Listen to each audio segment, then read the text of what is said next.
Good day, sir. This is my video presentation for semifinals examination. So, shall we start? Every vessel shall at all maintain a proper lookout by sight and hearing, as well as by all available means appropriate in the prevailing circumstances and condition, so as to make a full appraisal of the risk of collision. The duties and responsibilities to carry out while navigating. A deck officer assigned the duties of watchkeeping and navigating on ship's bridge is known as the officer on watch. While keeping a watch on the bridge, he is representative of a shipmaster and has a total responsibility of the safe and smooth navigation of the ship. The duties and responsibilities to carry out while working on deck.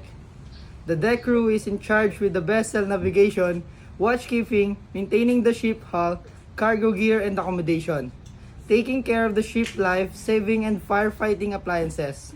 The deck department is also one in charge with receiving, discharging, and carrying for cargo. The duties and responsibilities to carry out while cargo operation. Equipment like safety harness, safety helmet, safety shoes, goggles, earmuff, life jacket, life prop, and various others must be used at all times while handling a cargo operation on ships. Anchorage. Anchoring is one of the many important operations coming under the responsibility of deck officer. It involves the use of critical shipboard equipment and requires high level of situational awareness. The key responsibilities of the deck office at an anchor station is to use the anchoring machinery and available manpower for carrying out the operation safety and efficient in accordance with the master's instructions. Docking. Bringing a boat to the wharf should be done with great care. In preparation for docking, before the boat is brought to the wharf, fenders must be hummed over the sides at a height that gives maximum protection to the heel. The lines for the tenders should be secured using a nut that permits easy adjustment. The best nut to use is the club hitch. It should always be locked with a half hitch once the final adjustment has been made to the height.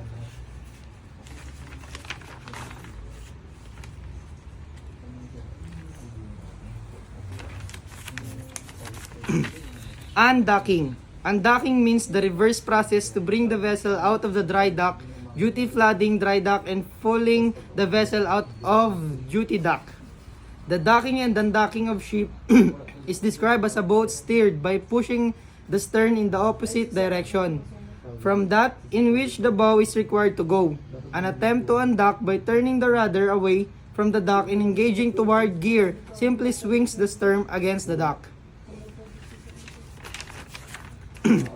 Bunkering.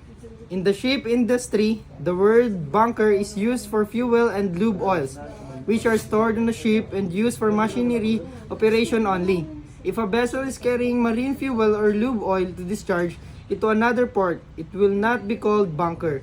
If the vessel or truck is carrying it to transfer to another ship for using in its machinery, it will be termed as bunker, and the operation performed to transport the oil is known as bunkering. What are the duties of officers on watch when pilot is on board ship? The pilot presence on board is for added vigilance and not as substitute. The master remains the stow's keeper and the last word on every matter. The master remains responsible for the vessels and their safe navigation, and any incident doesn't exonerate him from blame. When in doubt of the pilot efficient, he may choose to take over the handling of the vessel. Prior to pilot boarding. First one, determine the correct expected time of arrival to pilot with the VTS on the VHF. It is important to know the exact time of arrival and adhere to schedule log all communication. Second one, rig pilot ladder observing strict standards of safety. The VTS generally inform as to which side the pilot will be boarding from the requirements of height above water. Also, ring gangway is asked for pilot. The pilot ladder should be arranged as per the instruction given with all safety measures on standby, life jackets, life buoy, handheld, VHF, and etc. Pilot on board. Number 1. After ushering in the pilot, once pleasantries have been exchanged with the master, it is generally the pilot who goes to instruct the helmsman about the course of action. Any specific operational requirements by the pilot, so long as the master's approve, is to be provided for. Second one, the officers on watch should be observant of the helmsman. The crew might be overworked, fatigued, in which case that the officers on watch should ensure that there is somebody else on standby to relieve them. Number 3, all of the important navigational marks should be noted down in the ship maneuvering book correspondent to the chart.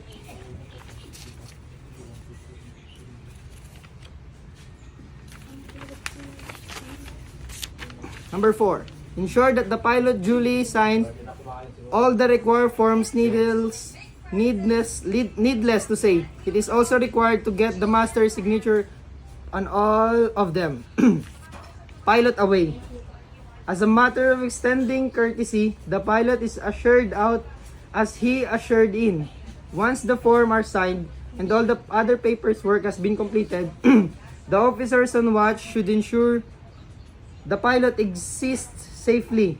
It is advisable to inform the crew at a bit in advance so that may have the combinational ladder rig on the required side. Second one, as is with boarding the vessel, all safety measures should be adhered to. The entire process of pilot embarking and disembarking is rather simply yet risky. Risky for the crew, for reaching the pilot ladder and gangway is clear exposure to harm, especially in older vessels. The officers on watch should be vigilant that all safe working practices are strictly followed. Pilotage is a great experience for a cadet. It is possible and deemed appropriate by the masters. The cadet ought to be made a part of the operation. The pilot might be part of the bridge team. Any error on behalf of the pilot doesn't exonerate the master from his responsibilities. The officers on watch should assist the master in having a trouble-free pilotage. That's all. Thank you.